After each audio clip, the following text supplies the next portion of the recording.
I think we would all agree that a good faculty makes for a good educational institution, and particularly when you're talking about a seminary, you need a faculty that is composed of partially priests who love the Lord, priests who love their priesthood, and priests who know what it means to serve other people. So good priest on the faculty at a seminary makes that seminary a good seminary. It can accomplish the purpose for which it exists, which is to produce good priests. And certainly we have a lot of good priests today, and we need more good priests that the seminaries will be providing with us. So with that basic understanding, I have released 2 of our priests to serve in the seminary. As you know, Father Glenn Lecomte is already serving at St. Joseph's Seminary College in St. Benedict. Father Glenn is part of the faculty and staff of St. Ben, and I was delighted to share our wonderful resources with St. Ben, and I thank Father Glenn for his willingness to go to St. Ben on the faculty. I'm also going to release Father Josh Rodrigue to serve on the Pontifical North American College in Rome. Father Josh will serve at the NAC as the Director of Pastoral Formation, and that will begin this summer. I know that this causes great difficulty for us with regard to priests who serve in our diocese, but I really believe that if we want to be a part of the Church's desire for good priests, then that means that we have to share our resources with the Church and allow our priests to serve in seminaries when they are requested to do so. So it is an honor for the diocese to have both Father Glenn and Father Josh serving in the seminary. It does create a bit of a hardship for us, but I do believe and I know that God will respond to the sacrifice that we are willing to make. Now, with Father Josh going to the Pontifical North American College in Rome, that creates an opening at St. Francis de Sales Cathedral. It's somewhat normative across the country that the bishop serves as the pastor of Cathedral Parish. So I will be serving as the pastor of Cathedral Parish, and Father Mark Toops will become the administrator of Cathedral Parish. Now, Father Mark will remain deeply involved in implementing the strategic plan and serving as a liaison for parishes. That's going to be the thing that does take up most of his time, but he will be responsible for the administrative needs of Cathedral Parish. So I thank Father Mark for his willingness to serve in that capacity. And there will be 2 priests, 2 associate pastors, who will serve at St. Francis de Sales Cathedral to meet the pastoral needs of the parish. Those 2 priests will be there for the people to celebrate the Eucharist, to provide them with the sacraments, to be the presence that they need for priests at Cathedral. So I know that in this way, the people of Cathedral Parish will have their pastoral and their spiritual needs met.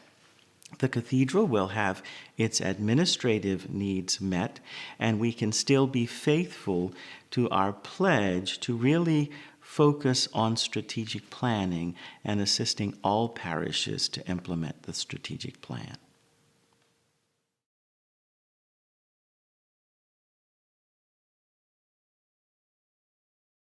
I'm very happy to announce that we will have 2 vicars general. Father Mark Toops will be the vicar general for parish life, and Father Simon Peter will be the vicar general for administration. As you know, both of them bring their own set of gifts.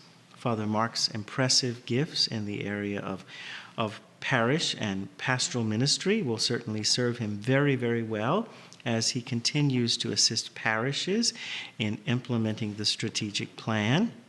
And Father Simon Peter Ingerate, with his vast knowledge of administration, having served in government administration, will bring in expertise, continue to bring in expertise to the chancery that I know will benefit us when he serves as Vicar General for administration.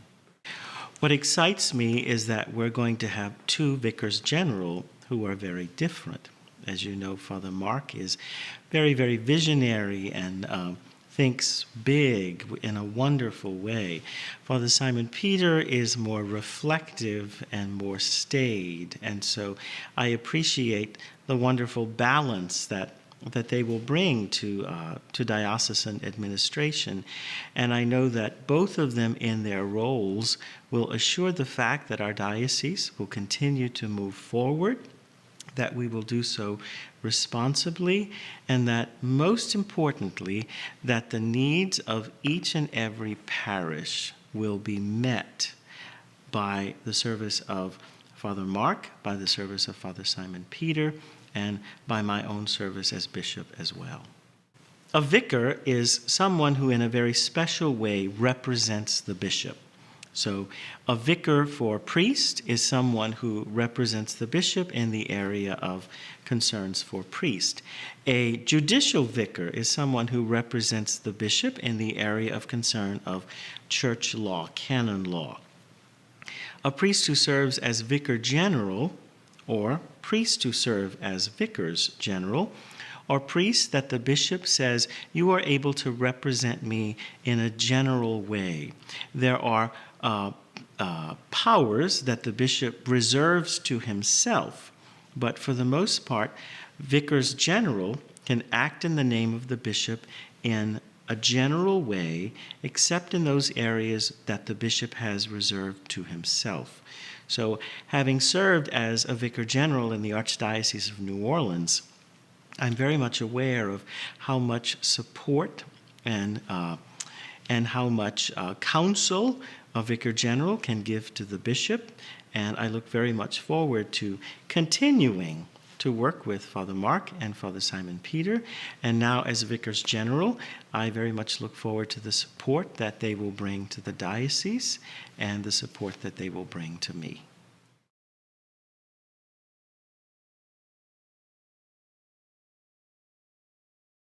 There have also been assigned liaisons to the parishes to assist them in implementing the strategic plan. From the very beginning, I assured the priests that this was not something that they would be doing on their own. It was not something that I expected them to do without any support from the chancery. So the liaisons for strategic planning will be those who fulfill that promise. They will be priests and laity who will go out to the parishes, who will assist the parish, who will assist the pastor, who will assist lay leaders in the parishes to implement the strategic plan in a way that is in keeping with the unique personality of each and every parish. So the liaisons for strategic planning will be those who will assist the pastor and his lay leaders in assuring that the strategic plan, in a way that best fits each parish, is being implemented in that parish.